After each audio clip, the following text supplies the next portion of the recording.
অনেক মিষ্টি, অনেক টক। এখন রোদ্রের মধ্যে সবাই খেতে পারেন। আসসালামু আলাইকুম, কেমন আছেন সবাই? আশা করি সবাই ভালো আছেন।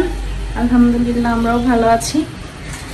তো আমরা আজকে দুপুরে রান্না এখানে রুই মাছ দিয়ে আর মুহি রান্না করবো। মুহিও বলে, সরাও বলে, যে যে নামে পরিচিত। ছড়া, মুখী, আমরা মুখী বলি। গ্রামের ভাষা তোমার মুখি বলে। আর ডাল ভুনা করবো।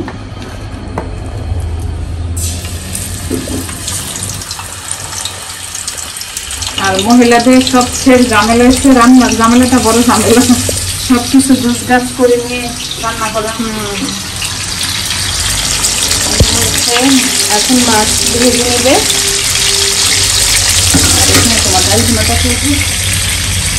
ডাল ভুনার জন্য ডাল ভুনা, তেজপাতা আর জিরা নিয়ে নিচ্ছি। আর এখানে সব মশলা দিয়ে দিই। পরিমাণ মতো একটু মরিচ, হলুদের গুঁড়ো আর একটু ধনিয়ার গুঁড়ো।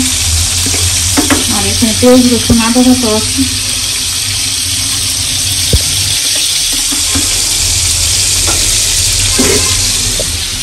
হচ্ছে ডাল ভুনার জন্য এখন মেন যে ইনগ্রিডিয়েন্টগুলো লাগবে এগুলো দিয়ে দিচ্ছে। ডাল আর মশলাটা দিয়ে দিল। আর এই ডাল ভুনাটা খুবই মজা হয়। কাঁচামরিচটা ধনিয়া পাতা করে দিতে হবে। এখন কাঁচামরিচ আর ধনিয়া পাতা দিয়ে দিচ্ছি। আর বেশি মানুষের করে সব কিছু কিন্তু খাওয়া হয়। সব কিছু ভালো লাগে খাইতে। এটা তো এত ঝোল ঝোল থাকবে না, একটু ভুনা ভুনা হবে। ভুনা ভুনা তোমার এই যে ডাল সিদ্ধ হয়ে গেছে। অনেকে আবার এটাকে ডালের চচ্চড়িও বলে না? টমেটো দিয়ে তোমার মাছ দিয়ে রান্না করবি। আর এখানে মাছ রয়েছে, এই যে টমেটো কেটে নিচ্ছি। তো আমার এখানে বেশি টমেটো দিয়ে মাছ বোনাটা হয়ে গেছে। আর রয়ে গেছে শুধু সরল তরকারিটাও।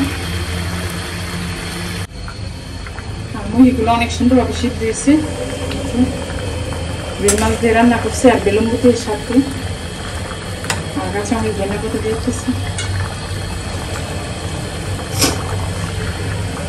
আর রুই মাছ দিয়ে বেলুন গুটি আবার পুঁটি মাছ দিয়ে তোমার স্বাদ।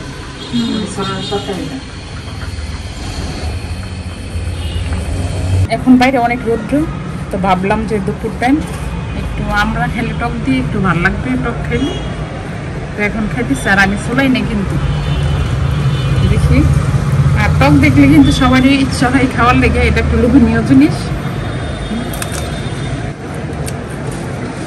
অনেক মিষ্টি, অনেক টক। টক বেশি না, মিষ্টি বেশি।